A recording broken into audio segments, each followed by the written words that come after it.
morning sun stretched across the endless prairie like honey on warm bread, casting long shadows from the weathered fence posts that marked the boundaries of what had once been the Henderson Ranch.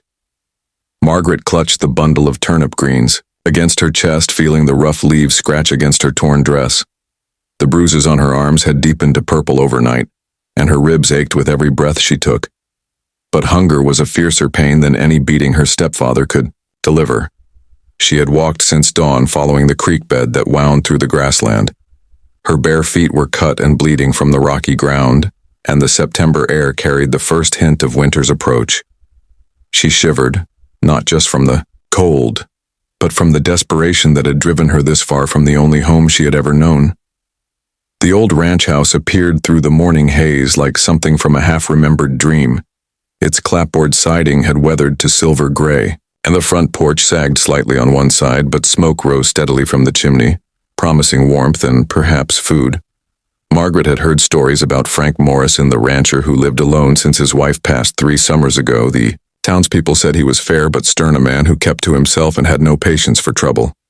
But she also knew he sometimes hired seasonal help, and right now she had nothing left to lose. She approached the house slowly, her heart hammering against her ribs. When she saw him through the kitchen window, her courage nearly failed. The man was tall and broad-shouldered, with silver hair and weathered hands that spoke of decades working this harsh land. He was preparing breakfast, and the smell of bacon drifting through the open window made her stomach clench with longing. Frank Morrison looked up from his skillet when he heard the creak of footsteps on his porch. What he saw through the screen door made him set down his spatula and step back in surprise. A young woman, barely more than a girl, stood there clutching what appeared to be wild greens against her chest. Her dress was torn and dirty, her blonde hair tangled with prairie grass, and her blue eyes held the wild look of a cornered animal. Those eyes met his through the screen, and he saw her jaw tighten with desperate resolve. "I swear I'll kill you if I have to," she said, shivering. But the words came out broken and hollow, like she was trying to convince herself. As much as him, Frank stared in shock, not at the threat but at the sight before him. This girl was hurt, badly hurt, and scared beyond measure. He could see the bruises on her arms and the way she favored her left side. The defiance in her voice couldn't hide the fact that she was swaying on her feet, ready to collapse. "Easy there," he said, keeping his voice low and gentle like he would when approaching a spooked horse. "Nobody's going to hurt you here." Margaret blinked hard, fighting back tears that would only make her look weaker.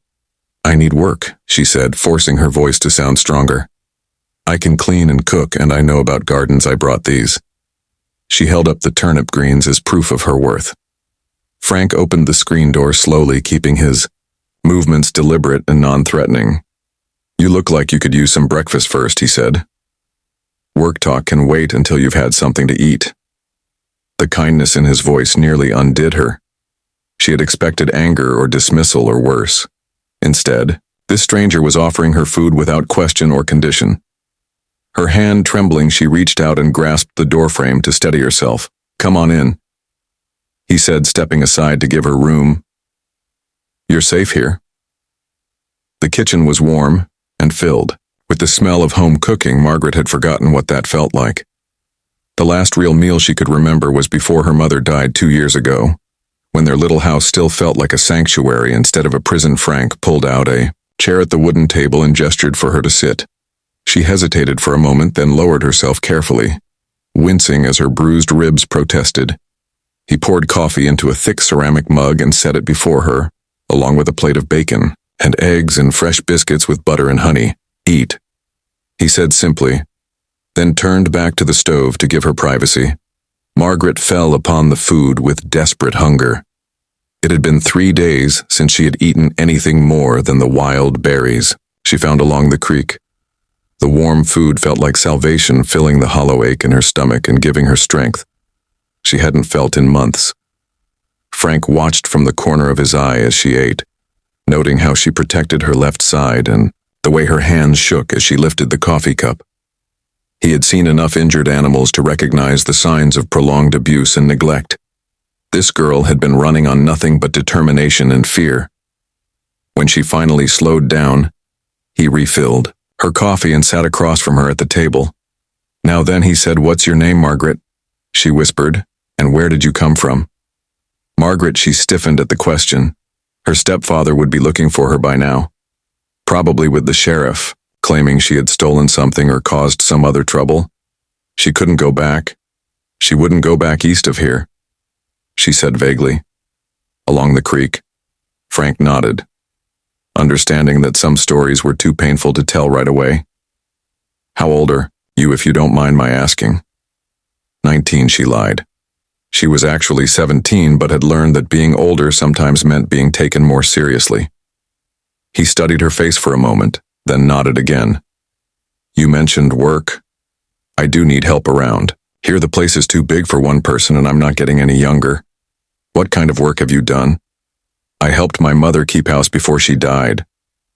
Margaret said the truth, coming easier than lies. I can cook and clean and mend clothes, I know, about preserving food and tending gardens. My mother taught me everything. Frank could hear the love and loss in her voice when she mentioned her mother. What about after your mother passed? Margaret's face hardened. That's when everything changed. She said, her voice carried bitter experience of promises broken and kindness turned cruel. Frank had been around long enough to read between the lines. He had seen what happened to young women left vulnerable in a world that didn't protect them. The bruises on her arms and the fear in her eyes told him more than her words ever could. Well, he said, leaning back in his chair, I could use help with the house and the cooking. The garden needs tending and there's always mending to be done.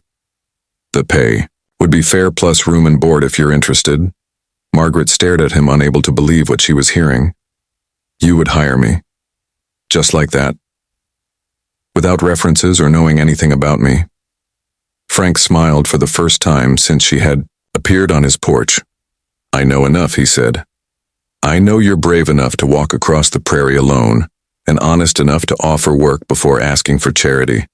I know you love your mother's memory, and you know how to make turnip greens edible, which is more than I can manage despite everything.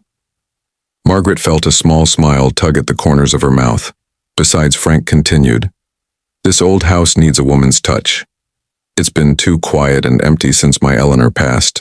A little life around here would do us both good. Margaret felt tears sting her eyes again, but this time they weren't from fear or pain. They were from something she had almost forgotten existed. Hope. The room Frank showed her was small but clean, with a window that looked out over the prairie and mountains. In the distance it had belonged to Eleanor's sewing room, and still held the gentle presence of a woman who had been loved and cherished. This was my wife's space, Frank said, standing in the doorway. She would have wanted it to be useful again. You can make it your own. Margaret touched the quilt folded at the foot of the narrow bed. The fabric was soft and faded from years of washing, but still beautiful in its simple pattern of interlocking rings. She's been gone 3 years, Frank continued, his voice growing soft, but the missing never gets smaller. You just learn to carry it different. Margaret understood. She had been carrying the missing of her mother like a stone in her chest. But here in this gentle room it felt less heavy somehow. Over the following weeks, Margaret threw herself into the work with a determination that impressed even Frank. She rose before dawn to start the fires and prepare breakfast. She cleaned and organized with the efficiency of someone who understood the value of a well-kept home. She mended clothes and linens with tiny, precise stitches that would have made her mother proud. Frank watched her transform from the frightened girl who had appeared on his porch into someone who moved through his house with purpose and growing confidence. The hollow look in her eyes began to fill with something that resembled peace. In the evenings they would sit on the front porch watching the sunset, paint the prairie gold and purple. Frank would tell her stories about the land and the seasons, about his late wife Eleanor, and the dreams they had shared. Margaret slowly began to share her own memories of her mother, and the life they had built together before illness and death had changed everything. You remind me of Eleanor, Frank said one evening as they watched a hawk circle in the distance. She had that same way of making a house feel like a home. Not just clean and organized, but warm, like it was glad to have people in it. Margaret felt a flush of pride at the comparison. She had heard enough about Eleanor to know what a compliment that was. Frank continued studying the horizon Eleanor always said that kindness was the only thing that really mattered in the end. Not how much money you had or how big your house was, but whether you left people better than you found them. That's what my mother used to say too. Margaret replied. She said kindness was like water, that it could find its way into the small,